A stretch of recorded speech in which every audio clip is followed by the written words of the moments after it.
Za moto kwenye usajili kitaifa ni zile ambazo sasa ulikuwa ukiziulizia sana msikilizaji ambaye unafuatilia michezo, lakini kuambie kwamba kuelekea dirisha dogo la usajili timu zimeanza kuhusishwa na nyota kadhaa kutoka klabu moja kwenda nyingine. Tunaanzia hapa Tabora pasina kuacha kitu kwa timu ya TRA United, zamani Tabora United. Wao wanaangalia uwezekano wa kumpata kwa mkopo nyota wa Yanga Dennis Daudi Nkane baada ya mchezaji huyo anayecheza katika nafasi mbalimbali kushindwa kupenya katika kikosi cha kwanza cha wananchi Yanga Africans. Ni miongoni mwa taarifa ambayo tuko nayo katika tetesi za usajili, lakini pia hiyo ni pamoja na ile ya kutaka kuziba kutokana na taarifa ambazo zilizopo zikimhusisha Emmanuel Samuel Mwanengo kutaka kujiunga na kikosi cha wananchi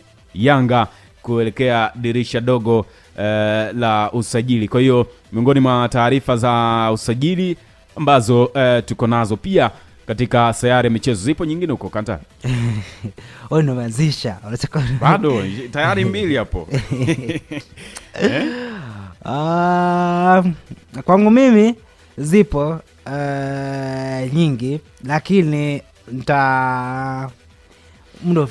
wakati unaweka saa hapa ni kuambie kwamba Yona Geoffrey Amos nahodha na mlinda mlango wa kikosi cha Pamba GGFC tajwa kurithi mikoba ya Khomeini Abubakar Khomeini kwa upande wa Yanga ambaye anatajwa kuondoka katika kikosi hicho. Kwa hiyo mambo yanazidi kuwa namna hiyo kwa kikosi cha wananchi Yanga pamoja na vilabu vingine.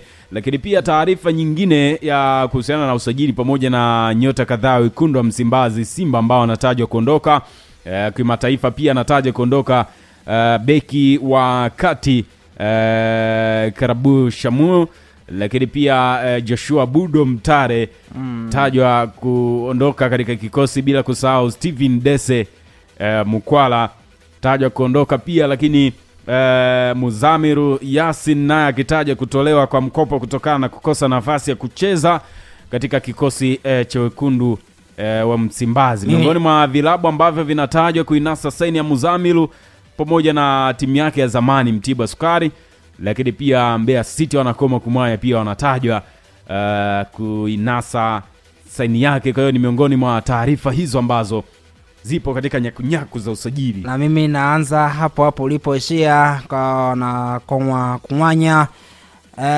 Wapo serious kumhitaji winga na beki wa Young Africans, tunazungumzia Farid Maliki Musa kwa ajili ya kupata huduma yake.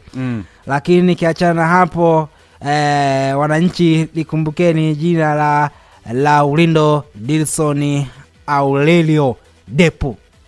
Kifupi hicho unaiweka kwenye mabano unatulia. Yaani jina kwa urefu na la utani hapo katikati.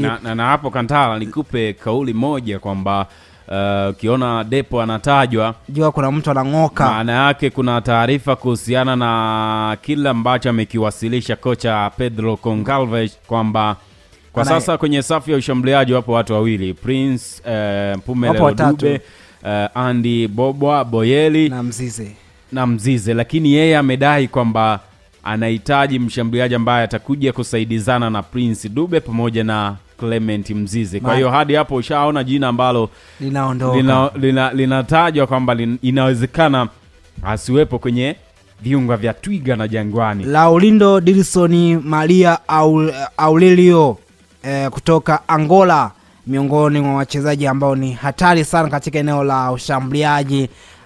Lakini kibakia hapo kwa mapacha wa Kariakoo, kumbukeni kwa upande wa Simba ukiona Karabu Chamu anaondoka basi anatajwa basi kumbuka katika kikosi cha Stade Malieni Ismaila Simpara mwenye umri wa miaka 27, beki wakati na nahodha wa kikosi hicho. Orodha wachezaji watatu wa kigeni ambao wanahitajika na Simba kwenye dirisha dogo. Bana, mfungaji bora wa ligi ya Mozambiki, Msumbiji, naweza ukasema hivyo, klabu ya UD Songo, mchezaji wa zamani wa Simba Ahali Mamelodi Sundowns, Ayudi Songo wenyewe taja kurudi tena nchini. Sasa hapo nchini tegemeana wenye asilimia kubwa ni akina nani, lakini pale alikouliza mnataka nirudi? Wakasemaje? Wakamwambia hatukutaki bana. Inawezekana, lakini sasa sema wala ambao kuna upande, unajua kuna mgawanyo.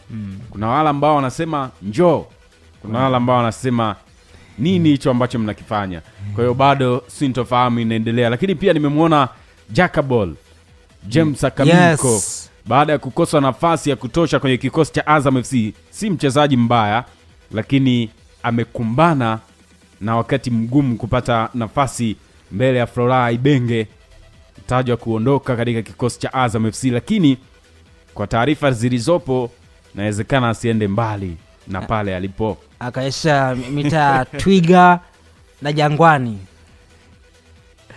Ndio hivyo, lakini kwa upande tumalizie. Zipo nyingi kwa haraka bwana tetezi, zipo nyingi kuhusiana na vilabu vyetu kwa uhusishwa makocha mbalimbali. Kwa upande wa Simba tutakuja nazo kesho. Kuna kocha ni kabla ya Christmas, lazima umetambulika sababu 28 timu inarejea kambini. Kwa hiyo na kocha atakuwa ameshawasili nchini. Miguel Gamondi naye akidokeza kiamini kwamba utendaji kazi wa wachezaji upo juu, kiamini kwamba wanakwenda kufanya vilivyo, na tayari wamepata mchezo mmoja wa kirafiki, walishinda bao 1-0, bao pekee la Morris Abraham akifunga kwa Taifa Stars na akashinda. Tumesikia hapo Kantara kila ambacho kinazungumza. Ukiona mwalimu amezungumza hivyo, pasina shaka ameridhika na kila ambacho anakiona, lakini dai kwamba siku ambazo zimebakia ni kuendelea kujazia pale ambapo anaona bado kuna mapengo, na akiwa anasogelea kwenda katika mashindano kiujumla. Kwanza ukiangalia pressure ya mchezo ambao walicheza siku ya jana, ni mchezo ambao ulikuwa siku ya Jumamosi ambayo ilikuwa ni kipimo ya zidi ya timu nafikiri Heras El Hududi ambayo inashiriki kuu pale Misri. Kushinda goli 1-0 ni kipimo, pamoja ni kutengeneza mentality ya wachezaji kwamba tunaweza kushindana dhidi ya Nigeria, ambapo mchezo utachezwa siku ya tarehe 23. tunacheza na kina Victor Osimhen. Ukiangalia kwanza kikosi cha sawa Hellas anaweza kuwa asiwe katika daraja lile la timu ya taifa ya Nigeria kulingana na kila ambacho wamekionyesha. Ukizungumzia Nigeria, miongoni mwa timu ambazo walishawahi kufanya vyema katika mashindano haya ambao wanashiriki sasa hivi. Ukizungumzia kuanzia mwaka 1994 walicheza na South Africa. Nigeria alichukua ubingwa, wakaja kucheza mwaka 1980 akachukua ubingwa dhidi ya Tunisia. Hawa wote tunazungumzia ni washindi mara 3, 2013, 1994 pamoja na 1980. Nigeria mara yake ni mabingwa mara 3. Sisi Tanzania ukija katika masuala ya trophies au masuala ya vikombe hatuna katika kabati la timu ya taifa ya Tanzania, lakini ukizungumzia katika nafasi walishawahi kufika mara nyingi zaidi katika nafasi ya finali, wakapoteza zidi 2023 zidi ya Cote d'Ivoire. Alafu wakacheza mwaka 2000 ambazo zilifanyikia kule Nigeria ambapo walipoteza mbele ya Ghana. Alafu nafikiri ilikuwa mwaka walipoteza ilifanyikia pale Algeria, ilikuwa mwaka 1990 walipoteza zidi ya Algeria, pamoja na ile mwaka 1988. Kwa hiyo hawa wote ni wana finali mara 5, ni mabingwa mara 3 katika michuano hii.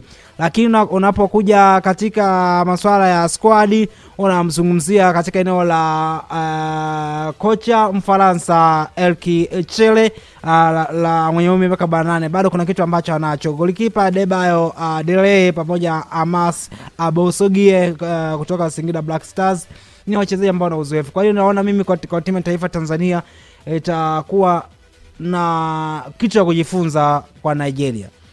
ni kuhusiana na timu ya taifa Tanzania ambayo bado inazidi kujinoa kweli kweli kuhakikisha inakwenda kufanya vyema katika michuano ya AFCON.